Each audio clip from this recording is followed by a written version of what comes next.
नमस्कृत्य नरं चैव नरोत्तमं देवीं सरस्वतीं व्यासं ततो जयमुदीरयेत्।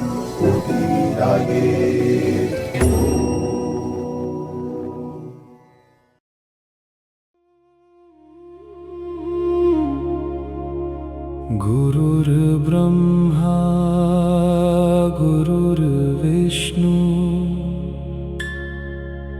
गुरुर्देवो महेश्वरः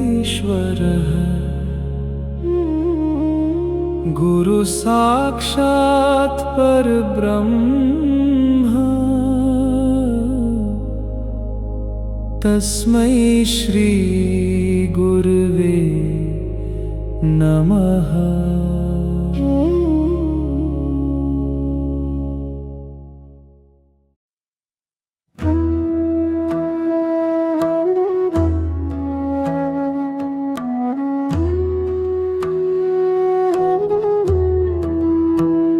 श्री हरि नारायण हरि हरि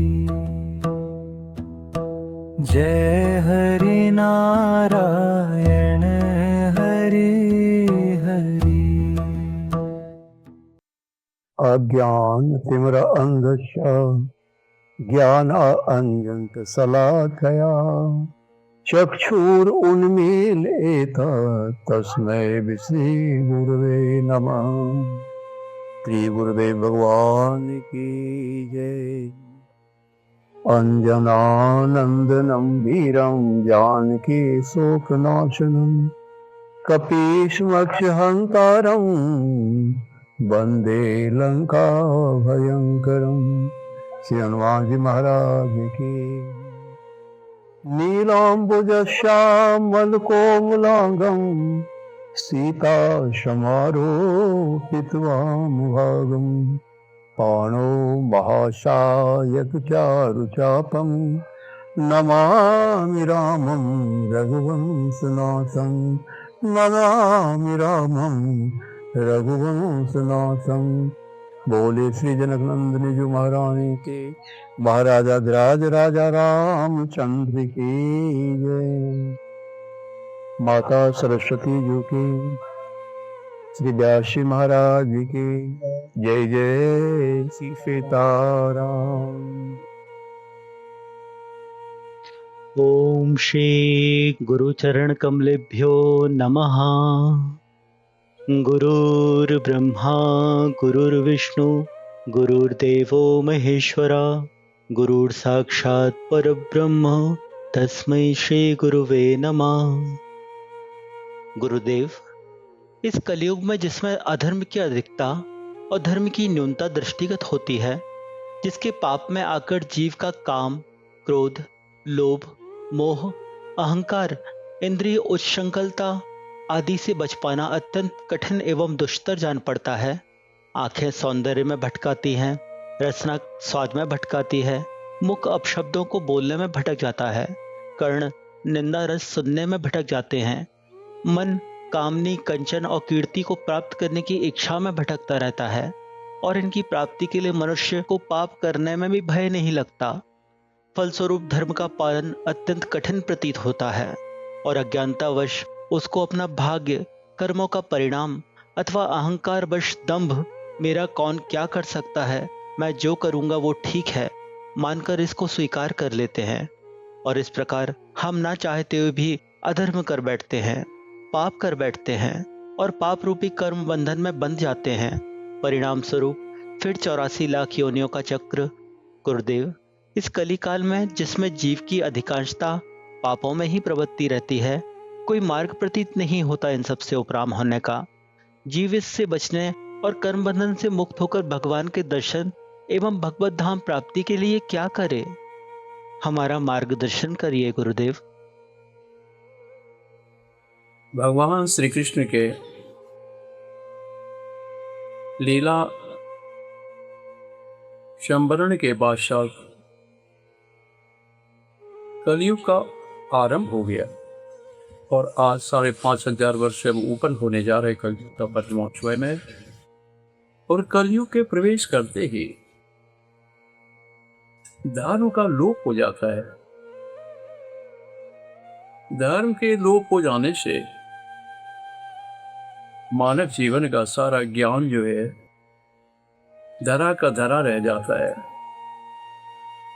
व्यक्ति समझता तो सब कुछ है, लेकिन इस अभिज्ञान के अभाव में व्यक्ति जैसे तैसे जीने लगता है। परिणाम होता है कि कलयुग के सभी जीव जो चाहते हैं कि लोग मेरे साथ वार्ताव करें, ऐसा वार्ताव वो दूसरों के साथ नहीं कर पाते, आसक्ति में पड़ जाते हैं, राग द्वेष घेर लेता है। व्यक्ति चाहता तो सुख है, दुख से बचना चाहता है, लेकिन ये सुख है क्या, दुख क्या है, इसका अभी ज्ञान न होने से इस सुख दुख के पसरे में पड़ जाता है। और एक विपरीत ज्ञान की उत्पत्ति लोगों को हो जाती है कि सुख की सारी संपत्ति हम जोड़ लेंगे, फिर बैठे रहेंगे, खाएंगे। बैठे रहना, सुख भोगना, इसी को लोग सुख कहते हैं। कुछ ना करना, कुछ करने का मन ही नहीं करता, कुछ ना करना ही सुख कहलाता है कलयुग में। इस विपरीत ज्ञान के कारण व्यक्ति संसार के पीछे पड़ जाता है, अनाप शनाप का कर्म करने लगता है। ये कर्म इसे बंधन में डाल देता है। नाना प्रकार के कर्मों के बंधन से ये बारंबार जन्म लेना मरना, जन्म लेना मरना, इससे छुटकारा नहीं पा सकता है, मृत्यु को समझ नहीं पाता है, संसार को समझने में असमर्थ हो जाता है। पाप और पाप सुख के चक्कर में केवल पाप ही पाप करता है, आलस और प्रमाद में जीने लगता है।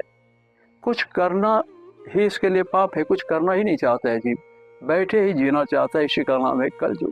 परिणाम है सब एक दूसरे को धोखा देते, ठगते हैं, बैठे रह के खाने की चेष्टा करते हैं, जीने की चेष्टा करते हैं। परिणाम स्वरूप दूसरों के कर्ज के तले ये दबे रहते, बारंबार जन्म और मृत्यु का चक्र चलता ही रहे। ऐसे समय में परमात्मा ने देखा कि अब जीव का उद्धार कैसे हो। गोस्वामी जी ने कहा, यह कलिकाल मला यतन मन करी देखो विचार, श्री रघुनाथ नाम तजी नाहिन आनाधार। कहावत है, शास्त्रों का कहना भी है, सब जगह कहते हैं कि भाई तीव्र पाप और पुण्य झटपट फल जाता है। अगर तीव्र रूप से परमात्मा का ध्यान हम करते हैं, जिसने किया है, जो करेंगे आगे, भगवान प्रकट करके उसकी सहायता कर देते हैं। और एक और भी है कि अगर मृत्यु के समय किसी भी कारण परमात्मा के नाम का स्मरण हो जाए, जैसे आज अमिल आदि को हुआ, तो वे मुक्ति को पा लेते हैं। लेकिन ये कोई जरूरी नहीं है, क्योंकि ऋषभ देव जी के पुत्र राजा भरत हिरण के मुंह में फंस गए, भागवत में कथा प्रसिद्ध है, और वे हिरण के रूप में पैदा हुए कलिंजर पर्वत। उन्हें पीछे अभिज्ञान हुआ तो देखा गया कि भगवान की भक्ति करने वाला व्यक्ति अंत में भगवान को याद कर पाए या ना कर पाए तो क्या होगा। याद करे तो मुक्ति है, और अंत में अगर बुद्धि बदल गई तो फिर वो भटक जाता है, और किसी तरह स्मरण हो या ना हो ये भी कोई ठिकाना रहता ही नहीं है। इसलिए भगवान ने देखा कि अरे कलयुग में तो मेरी स्मृति होना तो बहुत दूर हो जाएगी, लोग मुझे पाना तो दूर की बात है, उस स्वर्ग के लिए शुभ कर्म भी नहीं कर पाएंगे जी। अतएव एक नए रास्ते को ढूंढा भगवान ने। व्यक्ति इस पाप से बचने का उपाय तो ढूंढ नहीं पाएगा, उल्टे पाप में लिप्त रहेगा। यह कलिकाल मला ये तो मन करे देखो विचार, श्री रघुनाथ नाम तजी नाहि नानाधार। ये पहले पंक्ति। इसलिए इस कलयुग में नाम के सिवा कोई चारा है, नाम में भी आ जाए मुख में बहुत मुश्किल हो। इसलिए नाम का ही एक नया प्रकरण निकाला प्रभु ने, वैशाख व्रत। स्नान 3 कहे गए हैं, कार्तिक, माघ और वैशाख। कार्तिक में जो पुण्य होता है, ब्रह्मा जी की आयु जो है उसे परार्ध गुना से अधिक पुण्य मिलता है नहाने में अन्य दिनों की अपेक्षा, और हजारों गुना ज्यादा फल मिलता है माघ में नहाने से। लेकिन वैशाख में माघ से भी हजारों गुना ज्यादा फल मिलता है।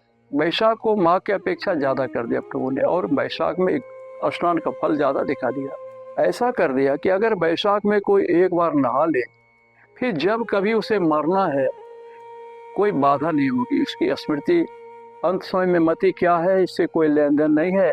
वो निश्चित रूप से वो भगवत धाम ही जाएगा। जब भी मृत्यु होगी भगवत धाम जाएगा। एक बार जिसने व्रत कर लिया, फिर उसकी मृत्यु जब भी कभी हो तो उसे कोई बाधा नहीं होगी, निश्चित हो गया। वो कितना बड़ा पापी हो, सारे पापों को ये दूर कर देता है। जान अनजान में जो पाप होता है ये व्रत सब, ये व्रत की ऐसी महिमा को देकर राजा कीर्तिमान, जो उस समय काशी के राजा थे, महर्षि वशिष्ठ जी अयोध्या जी में ये व्रत करवा रहे थे, उसे देखकर महर्षि वशिष्ठ उपदेश पाकर राजा ने अपने राज्य में व्रत करवाया। राजा के अनुशासन के कारण सभी लोगों ने इतना सुंदर व्रत किया कि उस व्रत के प्रभाव से त्रैलोक्य में सभी जीवों के लिए जो उसमें तर्पण किया जाता है, सभी देवी देवताओं के लिए, सबके लिए जल दिया जाता है, उसमें पितरों के लिए भी, प्रेत अपने पूर्वजों के लिए, संपूर्ण विश्व ब्रह्मांड को दिया जाता है। तो उसके प्रभाव से क्या हुआ, सभी उस पागर के जल को, नरक के जितने जीव थे वे सभी परमात्मा के धाम चले गए। स्वर्ग में, देवताओं के लोक में जितने भी जीव थे पुण्यात्मा, वे सभी पुण्यात्मा भी उस पुण्य लोक से निकल करके सभी भगवत धाम चले गए। स्वर्ग और नरक ये दोनों शून्य हो गया, कोई नहीं बचा। तब एक समय नारद जी वहाँ गए। नारद जी ने देखा, यमराज से पूछा बात क्या है। उसने कहा कि एक राजा है, वो वैशाख व्रत का पालन कर रहा है, उसके प्रभाव से सब कुछ हो रहा है। स्वर्ग और नरक सब शून्य हो गया, क्या करें, मुझे कोई काम नहीं। तो यमराज को यद्यपि लगा कि ये ठीक नहीं है, जो पापात्मा जीव है वे पाप के भागी बने, वे पाप लोक में आवे, परंतु ऐसा नहीं किया प्रभु ने। ब्रह्मा जी को साथ में लेकर गए थे। ब्रह्मा जी ने कहा कि प्रभु, यमराज कुछ कहना चाहता है। यमराज ने कहा, प्रभु ये कैसा नियम बनाए, हम लोगों को किस लिए आपने स्थापित किया, ये स्वर्ग नरक क्यों बनाया गया, फिर हम लोग क्या करें वहां। बोले चिंता मत करो, ये मेरा व्रत है। जीव संसार में बारंबार आ रहे हैं जा रहे हैं, इसलिए व्रत चलेगा। लेकिन यमराज को बड़ा कष्ट हो रहा था, तो यमराज से कहा, यमराज तुम चिंता ना करो, इस व्रत में तुम्हें मैं भाग दिलवा दूंगा। कथा तो बहुत विस्तृत है, मैं संक्षिप्त में बोल रहा हूं। तो कहा ठीक है। इसलिए अंतिम दिन पूर्णिमा को ये दे दिया जाता है, इनका व्रत का आरंभ ऐसे हो जाता है। भगवान श्री राम के जन्म के बाद नवमी तिथि चैत्र में, तो ये पूर्णिमा के दिन होता है, चैती पूर्णिमा से और वैशाख पूर्णिमा तक चलता है। इसमें एक दिन भी स्नान कर ले तो काफी हो जाता है। तो स्वर्ग नरक के खाली हो जाने से ऐसा कोई व्रत सुना नहीं गया भारत में, विश्व में ऐसी कोई पाठ पूजा नहीं सुनी गई आज तक कि स्वर्ग और नरक भी खाली हो गया। भागवत की कथा महान है, कलयुग में रामायण की, भागवत की सब चीज है, व्रत भी बहुत से हैं, लेकिन आज तक किसी ने नहीं सुना होगा कि स्वर्ग नरक खाली हो जाते हैं। इसी में एक पाप प्रशमन स्तोत्र है, उसमें तो यहाँ तक है कि भाई यच्च प्राणे शायने मध्याह्ने च तथा निशि कायेन मनसा वाचा कृतं पापम अजानता जानता च ऋषिकेश पुंडरीकाक्ष माधव नाम त्रयोच्चारणतः सर्वं यातु मोक्षयम्। अर्थात प्रभु प्रवान्न काल यानी सवेरे, दोपहर, शाम, रात्रि में जो कुछ मेरे द्वारा पाप हो गया, वो पाप कैसे हुआ, वाणी से हुआ, मन से हुआ, शरीर से हुआ, जान के भी हुआ प्रभु, अनजान में भी हुआ। कुछ तो ऐसे पाप मैंने कर डाले प्रभु जो जानबूझ के किए हैं, और कुछ अनजान हो गया। प्रभु कहते हैं चिंता मत करो, ये सारे पाप तुम्हारे नष्ट हो जाएंगे। यद भोंजान पिबन तिष्ठन स्वजाग्रत यदा स्थितः आकर्षम पाप मार्थार्थम कायेन मनसा गिरा महदल्पम चेत पापम दुर्योनि नरकाबहम तत्सर्वम विलियम यातु वासुदेवस्य कीर्तनात्। कहते खाते पीते सोते खड़े रहते चलते फिरते उठते बैठते सोते जागते जो कुछ भी पाप हमसे हो गया प्रभु, ये आपका कीर्तन कर रहा हूँ, ये सब नष्ट कर देना प्रभु। इसलिए शास्त्र ने कहा पाप प्रशमन स्तोत्र में, जब मनुष्यों का चित्त पराय स्त्री, पराय संपत्ति और हिंसा की ओर प्रवृत्त हो, तत्काल इस पाप प्रशमन स्तोत्र का पाठ कर लेना चाहिए। जन्म जन्मांतर के सारे पापों को धो देता है। इतना ही नहीं, पाप ग्रह आदि का भय भी नहीं रह जाता। जरा पाप रहता नहीं, वो व्यक्ति स्वर्ग और नरक की ओर नहीं जाकर के पुण्य पाप से विवर्जित होकर भगवत धाम की ओर चला जाता है।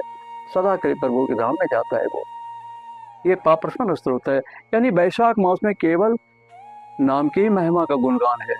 प्रभु ने देखा मेरे नाम को स्मरण करना मुश्किल है, मेरा स्मरण होना भी मुश्किल है मनुष्य को कल युग में, इसलिए उन्होंने वैशाख मास में दे दिया, स्नान कर लीजिए, आपका सदा के लिए अस्थायी हो गया। जब भी आपकी मृत्यु होगी आप भगवत धाम ही जाएंगे। इसलिए इसमें ये भगवान की भक्ति से भी बड़ा कहा गया। इसलिए नारद जी ने कहा था राजा अम्बरीश से कि अम्बरीश सुनो, एक तो जीव को भारतवर्ष में जन्म लेना ही कठिन है, दुर्लभ है। अगर भारत में जन्म हो जाए तो मनुष्य के रूप में जन्म होना तो और भी दुर्लभ है। और यदि मनुष्य के रूप में जन्म हो गया, ये भी मिल जाए, तो धर्म कर्म का पालन करना जिस कुल में वो पैदा हुआ ये और मुश्किल है, ये और भी दुर्लभ है। और इससे भी दुर्लभ है कि अगर धर्म कर्म का पालन भी करे तो भगवान वासुदेव में भक्ति का होना तो और भी दुर्लभ है। भगवान वासुदेव में भक्ति होने पर भी उससे भी दुर्लभ है। वैशाख मास में प्रातः स्नान का सुयोग मिलना तो और भी दुर्लभ है। क्यों कि स्नान करने वाले व्यक्ति के दर्शन मात्र से भगवान की भक्ति की उत्पत्ति हो जाती है, जीव पवित्र हो जाते हैं, वासुदेव में स्थिति पैदा हो जाती है। तो वासुदेव का भक्त जो है, समझे, वो भूल भी सकता है, स्मरण नहीं भी हो, लेकिन वैशाख स्नान करने के बाद प्रातः करते ही सूरज निकलने के पहले सदा के लिए वो भगवत धाम का वो अस्थायी रूप से उसे जगह मिल जाता है। जब भी उसकी मृत्यु होगी वो भगवत धाम चला जाएगा। इस प्रकार वैशाख मास महात्म्य जो महिमा है ये कलयुग के लिए प्रभु ने प्रकट कर दिया है। क्योंकि इस समय लोग पूजा पाठ भजन जप तप नाम भगवान का जपना सब कर ही नहीं पा रहा है, पाप कुछ करने नहीं दे रहा है, और इसमें पापों का समन होते ही जीव के लिए अस्थायी रूप से भगवत धाम की प्राप्ति हो गई। और इससे अनेक कथाएं हैं जो समय आने पर फिर मैं सुनाऊंगा। परम पूज्य सदगुरुदेव भगवान के श्री चरणों में कोटि कोटि प्रणाम। गुरुदेव, यदि कोई व्यक्ति पूरे मास का बैसाख स्नान नहीं कर सकता है तो उसके लिए क्या विकल्प है और वो किस प्रकार से बैसाख मास के स्नान का लाभ ले सकता है? बहुत है, बहुत सुंदर विकल्प है इसके लिए। जो पूरे मास अगर भगवान का नहीं कर पाता है पूजा पाठ ये वैशाख स्नान, तो वो क्या करे? तो एकादशी से लेकर पूर्णिमा तक अंतिम ये 5 दिन का स्नान कर ले। और ये भी अगर समर्थ नहीं है करने में तो अंतिम 3 तिथि है, त्रयोदशी, चतुर्दशी और पूर्णिमा, ये 3 दिन का स्नान कर ले, पूरे मास के बराबर हो जाता है। लेकिन एक गोपनीय तिथि भी है कि भाई अगर क्या किया जाए, सब छूट गया, बचा कुछ नहीं, बोले अंतिम पूर्णिमा जो है, एक दिन भी अगर पूर्णिमा का आपने स्नान कर लिया तो पूरे महीने के बराबर आपको फल मिल जाएगा, समझे ना। और प्रकट ही में ये अर्थ धर्म काम और मोक्ष सबको ये प्रदान करने वाला है। ये अत्यंत गोपनीय रहस्य है, ये भारतवर्ष में अभी ये गोपनीय चीज है। यद्यपि वेदों में वर्णित है, वेदों में पुराणों में आ गया, ये स्कंद पुराण, पद्म पुराण, सर्वत्र ये विस्तार पूर्वक इसका वर्णन आया है जहाँ से मैं बोल रहा हूँ। लेकिन कल युग में ये वैशाख मास की जो महिमा है ये गोपनीय नहीं रह जाएगा, क्योंकि पाप इतना अधिक बढ़ रहा है कि मनुष्य को धर्म कर्म परमात्मा सब बोलेगा, किताबों में शास्त्रों में पढ़ पढ़ के ही रह जाएगा। इन आँखों से समझना मुश्किल पड़ेगा, देखना मुश्किल पड़ेगा। इसलिए लोग वैशाख मास करेंगे। वैशाख मास में जीव कलयुग में पाप के कारण दब जाएंगे, नष्ट हो जाएंगे, इसलिए लोग वैशाख मास करके सद्या प्राप्त निकल जाएंगे। इसलिए आज वैशाख मास को छोड़कर कोई ऐसा मास नहीं है कि भगवान का जो सीधे भगवत धाम की प्राप्ति करा दे। गुरुदेव, मैंने अपने परिवारजनों, कुटुंबीजनों, मित्रों, संबंधियों सभी को इस वैशाख मास के महात्म्य और इसके स्नान के महत्व के विषय में बताने का प्रयास किया, किंतु किसी को भी इस पर विश्वास नहीं हो पा रहा है। इसका क्या कारण है गुरुदेव? महाराज अम्बरीश को इस बड़ा आश्चर्य हुआ था कि स्नान करने में तो कोई कष्ट है ही नहीं, केवल स्नान के भगवत धाम प्राप्त कर लेता, बोले विश्वास के योग्य नहीं है। तो कहा अरे जब अजामिल को भाई भगवान ने दिया कि अंतिम मरते में मेरा नाम किसी प्रकार निकल जाए तो मुक्त हो जाता है, तो अजामिल ने कौन सा पहाड़ तोड़ा है, कौन सा तपस्या किया, क्या किया? कहीं कुछ नहीं किया। तो भगवान ने जो शक्ति दी थी अपने नाम में, उस नाम ने वैसा ही प्रभाव किया। इसलिए भगवान ने वैशाख मास को अपना नाम ही डाल दिया माधव मास, और इसके सारे कर्मों को अपने नाम पे डाल दिया। 1 गिलास अगर पानी भी किसी को पिला देता है वैशाख मास में तो भगवत धाम चला जाता है। इतने ततरी छाता दे दिया, सिर पे लगा दिया तो भगवत धाम की प्राप्ति कर लेता है। पैर में अगर चप्पल जूता पहना दिया तो भगवत धाम को चला जाता है। भूखे प्यासे आदमी को अगर भोजन करा दिया तो भगवत धाम को चला जाता है। मतलब सीधे मुक्ति की प्राप्ति होती है और इससे अर्थ धर्म काम मोक्ष सबकी प्राप्ति करा देता है ये। इसलिए कलयुग में सभी मनुष्यों के लिए इससे बढ़कर कोई सुंदर व्रत अभी है ही नहीं। और इसलिए अब जो मैं कह रहा हूँ ये वैशाख मास अभी गोपनीय है, इसको सुना नहीं होगा किसी ने, ये अभी सुनता भी नहीं होगा, जानता भी नहीं है कोई, लेकिन ये अब छुपा हुआ नहीं रहने वाला है। ये सब समय को अब देकर कलयुग के प्रभाव से जीव दबते जा रहे हैं। ये बातें अब खुल करके आएगा, समाज में प्रचार हो जाएगा, ये लोग इसी का अनुसरण करेंगे। ये वैशाख लोग ले लेंगे आश्रय वैशाख का, इसी के सहारे लोग जाएंगे। अब समझ रहे हो ना? है ये गोपनीय महीना है, अत्यंत गोपनीय है। कोई जानता ही नहीं है भारतवर्ष में कि वैशाख मास का स्नान क्या है, उसका महात्म क्या है। क्योंकि ये वैशाख मास गोपनीय क्यों, इसमें प्रश्न आया है कि जब इतना प्रसिद्ध मास है तो इसकी ख्याति क्यों नहीं होती। ये धर्मात्माओं के लिए, सात्विक पुरुषों का व्रत है। संसारी जीव तामसी और राशि ज्यादा होते हैं, जो सांसारिक वस्तु को ही ज्यादा चाहते हैं, इसलिए ऐसे लोग संसार में उलझे रहते हैं। इनमें से कोई व्यक्ति चाहे तो स्वर्ग के लिए कामना करता है, पुण्य करता है, या तो संसार में उलझा रहता है। और सात्विक पुरुषों का तो मुश्किल है। इसलिए सबका मन परमात्मा की ओर नहीं जा करके संसार की ओर जा रहा है। इसलिए सभी लोग प्रायः संसारी वस्तुओं को लेने के लिए ही परेशान हैं। वो धन, पुत्रेष्णा, सुतेष्णा, लोकेष्णा, यानी पुत्र चाहिए, धन चाहिए, सुंदर पत्नी चाहिए, इन्हीं कामनाओं में लोग डूबे रहते हैं।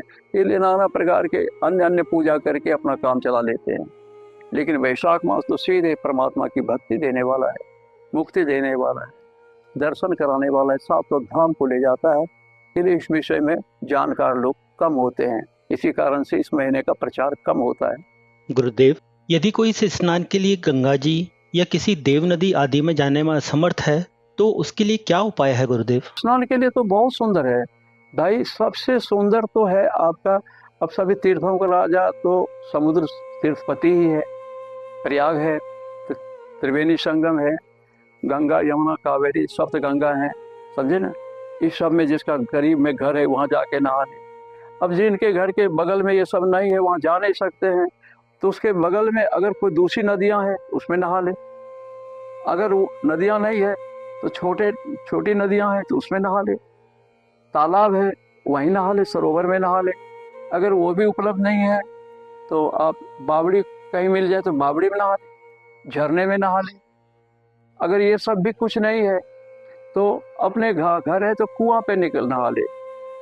कुआं नहीं है तो आजकल हैंडपंप आदि रहता है, उसे पानी निकाल करके नहावे। घर से बाहर स्नान करे, समझे ना। और सुबह सूर्योदय के सूरज निकलने के लालिमा छा जाती है, उससे पहले ही स्नान कर ले। गुरुदेव, वैशाख मास में अक्षय तृतीया का क्या महत्व है और वैशाख मास में स्नान के पश्चात जो जलांजलि अर्थात तर्पण दिया जाता है उसका क्या महत्व है गुरुदेव? कृपा करके हमको बताइए। कल अक्षय तृतीया है। अक्षय तृतीया तो वैशाख मास का कहना ही क्या है। वैशाख मास लगा अक्षय तृतीया है तो उसमें प्रातः स्नान कर ले। स्नान करने से क्या होगा, वो जीव भगवत धाम सीधा चला जाएगा। कुत्ते बिल्ली चूहे जो भी है, कल किसी कारण पानी में नहा लिया, गिर गया तो भगवत धाम का राय हो जाएगा। और जिसमें जो दिया जाता है जलांजलि, अभी जो हम पीछे चर्चा सुना रहे थे कि सभी जीव चले गए परमात्मा के धाम में, तो नर्क स्वर्ग सब शून्य होगा, खाली पड़ गया। जो वहां थे वही चले गए, वहां जाना दूर हुआ। क्यों कि पूरे विश्व में जहां तक ये विश्व ब्रह्मांड है, केवल अपनी भारत भूमि नहीं, सभी देशों के, वो चाइना हो, चाहे रशिया हो, चाहे अमेरिका हो, चाहे ईरान हो, चाहे जापान हो, चाहे पाकिस्तान हो, चाहे वियतनाम हो, पूरा विश्व ब्रह्मांड जहाँ तक है सृष्टि में व्यक्ति, ये सब के लिए इसमें जलांजलि दी जाती है। जलांजलि अर्थात तर्पण कराया जाता है सब जीवों के लिए, पेड़ पौधे सांप बिच्छू सब के लिए किया जाता है। तो परिणाम क्या हुआ, राजा कीर्तिमान ने जो व्रत करवाया उस समय, तो इतना सुंदर व्रत हुआ कि पूरे विश्व के जब कोई भी जीव मर जाता, सांप बिच्छू की आयु पूरी हुई मरा, तो सीधे भगवत धाम। तो संसार से मरने वाले जितने भी 84 लाख योनि के प्राणी हैं, अपना शरीर छोड़कर वो भगवत धाम के राही हो गए। इसको कहते हैं वैशाख मास महात्म। ऐसा महात्म कभी किसी ने सुना नहीं है, सुनेगा भी नहीं, सुनने वाला भविष्य में भगवान ने कोई बनाया नहीं ऐसा व्रत कि इस तरह से सबको इकट्ठे भगवत धाम ले जा रहा है। वो संपूर्ण विश्व को, जहाँ जो प्राणी है सब भगवत धाम जा रहा है, ये समझे। ये वैशाख की महिमा और आगे फिर सुनाऊंगा। बोलिए वैशाख मास महात्म की जय।